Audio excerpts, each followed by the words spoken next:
Good evening and welcome. Tonight we will be going over the history and geography of Bender in Moldova. Or is it? There's an interesting little fact about this part of Moldova. You can see right here the Dniester River. And traditionally, across the Dniester is Transnistria, across the Dniester. Transnistria has an interesting little history, but we'll get into it during the history portion about why it considers itself very separate from the rest of Moldova and in fact independent, its own independent country. But Bender is not east of the Dniester, it is to the west bank. And actually, I'm going to pull out Google Earth now because there's only one real slideshow I want to show you, so there's no point in it having its own section, you know. I'm just going to show you now. Here you can see the Dniester River. You can see it is definitely not over here. There's Tiraspol, which is like the capital of Transnistria. And I'm going to zoom out in case you have no idea where Moldova is, which a lot of people don't. Maybe you've never even heard of Moldova, and that's okay. You're about to learn right now. It's one of those very lesser-known European countries. You can see it wedged here between Ukraine and Romania, right here in Eastern Europe. So here you can see the river, and here's Bender. So the one slideshow that I do want to show you is Tigina Fortress. You can see right here, like the point of pride of the people here, the most important historical spot in the town. And as you can see, if it wants to load, I guess not. I guess that's all we've got. As you can see, it's a very traditional, like almost medieval style fortress. Why are none of the other pictures loading? You know, I just had it up working just fine, like not even a minute ago, and now it doesn't want to go. The one thing I wanted to show you, and now it doesn't want to do it. Maybe if I click off of it and click back on. Nope, okay. But as always, I encourage you to explore Google Earth on your own. There's some interesting little Soviet era monuments there and little things to see, but nothing too remarkable to show you. So, as you can see here on my map, it is labeled Tigina, in parentheses, Bender. So, why is that?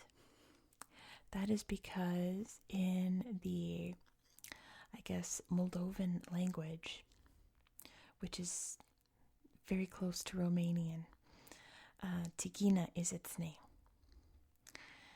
Bender is a name that's given to it later in its history, which we're about to touch on. And in Russian, it's Benderi. So many different names.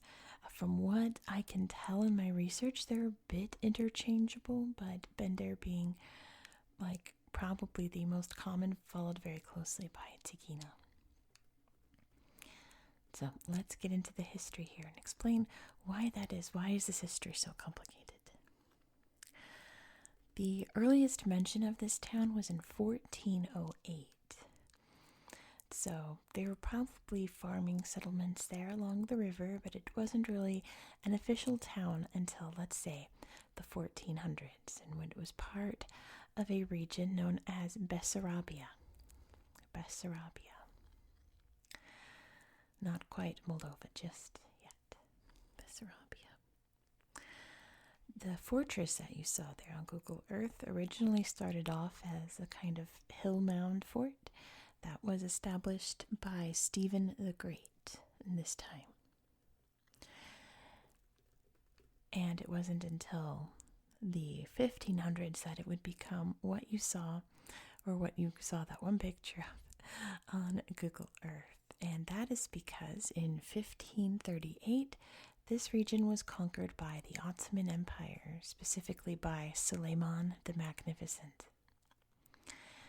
And they were the ones that renamed it Bender, a Turkish name. And one of the first things that they did when they took over was to change that little hill fort into an extreme walled fortress. It's pretty much a castle, but not so much. It's a fortress to defend this area. And defend it they needed to because it was attacked quite a few times. There were 3 times in its history where the fort was full-on besieged. It's kind of iffy, the first one, but I think it was a Romanian force that was attacking the first time. The second 2 times it was from 2 different groups of Cossack soldiers, which would have been soldiers from what's now Ukraine. Those 2 times it was awfully close, but the fortress held and stayed defended during those sieges. So 3 out of 3 for Tikhina Fortress, pretty great.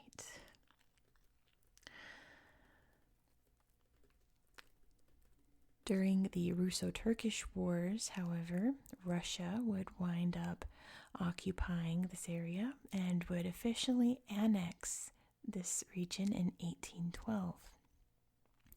And it was during that time between 1812 and like 1900 that many Russians would move into the area, many Russians and Ukrainians, and a very large Jewish population as well. So pretty much most of the town was not so much Romanian or Moldovan, but mostly Russian at this point, which is going to be important in a minute. World War I happens. The Russian Empire crumbles. Moldova had a brief stint at independence, which was then swiftly taken over by the Romanians. So by 1918, Bender was part of Romania. And it would remain so until 1940. And if you're a regular viewer of my channel, you know what's about to happen. The Soviet Union would come and take over this area, and why was that? Say it with me. The Molotov-Ribbentrop Pact. What was the Molotov-Ribbentrop Pact? If we're saying anything about Central or West or Eastern Europe, we have to talk about the Molotov-Ribbentrop Pact, which was a agreement of sorts between the Soviet Union and Nazi Germany that hypothetically, if there was a war between us, what areas would we control? And they were like, well, the Soviets will obviously take the East and Nazi Germany would take the West. So when war did begin between the two, the Soviet Union was like, well, we have this agreement, so we have all of this now. And Nazi Germany was like, that's cool, we have all this now. So the Soviets came in 1940 and took control of the town. And it would remain that way until, technically, until 1991 when the Soviet Union collapsed. Brief note, though, I jumped ahead too soon. During this time, when the Soviets took over, they pretty much shipped out the Jewish population to Siberia.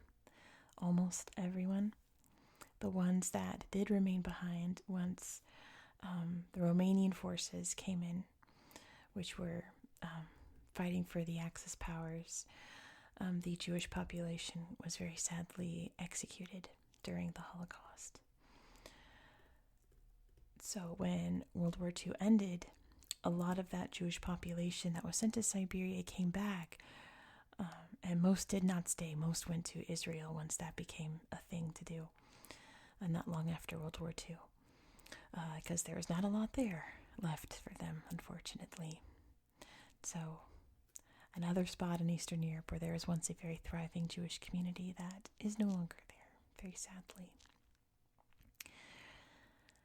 Then, of course, during the Soviet era, this place became very unsurprisingly, like a very like factory working town, like pretty much every Soviet town became factory towns. And its little economy really thrived. So when the collapse of the Soviet Union was imminent, oh, by the way, they also established, the Soviet Union established an autonomous Moldovan, what is it? The Union, blah, blah, blah. What's it called? I didn't write it down. Soviet Socialist, so on and so forth. They all had different names. I am straight up blanked on what they called it. I think technically it was supposed to be part of Ukraine, but they made the Moldovan part autonomous. So when the Soviet Union started to collapse, Moldova's like, oh cool, we're autonomous. We're our own country now. We can run ourselves. When it was evident that the Soviet Union was losing power in like 1990, this area was like, well, we don't want to lose it because our little economy is thriving. We're going to become Transnistria, and we're going to become our own Soviet socialist, autonomous union, what have you, whatever title they wanted to give themselves. And from what I can tell, that was probably going to happen if it wasn't for the collapse of the Soviet Union. So they never really got to have their own independent status within the Soviet Union because it stopped existing. It fell apart. So when that happened, they were like, well, we're still Transnistria. We're still going to be our own thing. Moldova said, no, you're not. We recognize that the Molotov-Ribbentrop Pact was kind of dumb, and we don't acknowledge it anymore. So you're part of Moldova. You're one of us. And that sparked a war, the War of Transnistria in 1992, where it was essentially Moldova and Romania versus Transnistria and Russia. And it was not nearly as bad as like happening over there in Yugoslavia, obviously. But it probably could have if it had kept accelerating. The Battle of Bender occurred on June 19th to 21st, and it was definitely the biggest conflict within this war. By the end of the 21st, Moldova and Transnistria would agree to a ceasefire and kind of agree to just let them do their thing, but be like, but you are a part of us. We're going to let you do your thing, but just know you're Moldovan. And the Transnistrians are like, oh, ho, ho, ho. You think that we're going to do our own thing, and you think whatever you want. We're our own independent country now. So there are no countries currently that recognize Transnistria as an independent country. I think mostly just breakaway areas like South Ossetia, other areas that claim to be their own independent thing recognize Transnistria. But no one else does. And Bender is that little exception, that little blip over the river. So Moldova definitely claims Bender as part of their country, not only because they don't recognize Transnistria, but because it's not even on their side of the river, right? But I believe if you ask the people here, from what I can tell in my research, they're part of Transnistria. Transnistria considers Bender part of Transnistria. And that's just kind of where we are today. Kind of an agree to disagree, and it's not really harming anyone, so there's no point in fighting it or anything. It's just a thing that is. Might be a little harder to travel to, but you can travel there. And the people are very friendly, and they'll gladly accept you. They won't accept Moldovan currency, but they'll accept you. And that is the little history of this little town in this little country. Pretty interesting, right? Such a little, just a little corner of the world. I thought it was neat. So that is all that I have for you tonight. Again, I wish that there were more pictures to show you on Google Earth. I was really scouring the town, and There's nothing really like, wow, you guys have to check this out. I wonder if the slideshow's working now. Let's see. Oh, there we go. Let me turn Google Earth back on real quick. Come on. There we go. It's working. Oh, it's working. It's working. We can finish off with the slideshow. There we go. All right, we'll finish off here looking at the fortress. Sorry if there's a glare on the screen. I can't tell from my angle if there is. I don't really get to know until I edit the video, so if there is, my bad. But thank you so much for watching. Oh no, that's it. Oh, they lied to me. We got 2 new pictures. Thank you so much for watching. If you enjoyed this style of content, please consider subscribing. This is an ongoing series on my channel. Next, we're going to be heading over to Libya. And it's a region that I guarantee all of my American viewers have heard of this part of the country. Every American, regardless of their view or not, has heard of this. But I bet you they would not be able to find it on a map. But I guarantee you every American knows about this city in Libya, one way or another. Can you guess what it is? But you'll have to subscribe to find out why this city is so notable in America, and why probably no American can find it on a map. You'll have to subscribe to find out.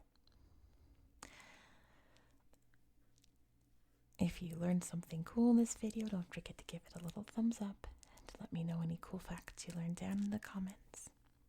I hope that you found this video to be relaxing and educational. Do we get any more pictures? Oh, wait. Oh my gosh, now it's working. I'm doing my outro, dude. Now it's working. I hope that you found this video to be relaxing and educational. It's pretty. And that's it. And I hope that you have a good night. Good night.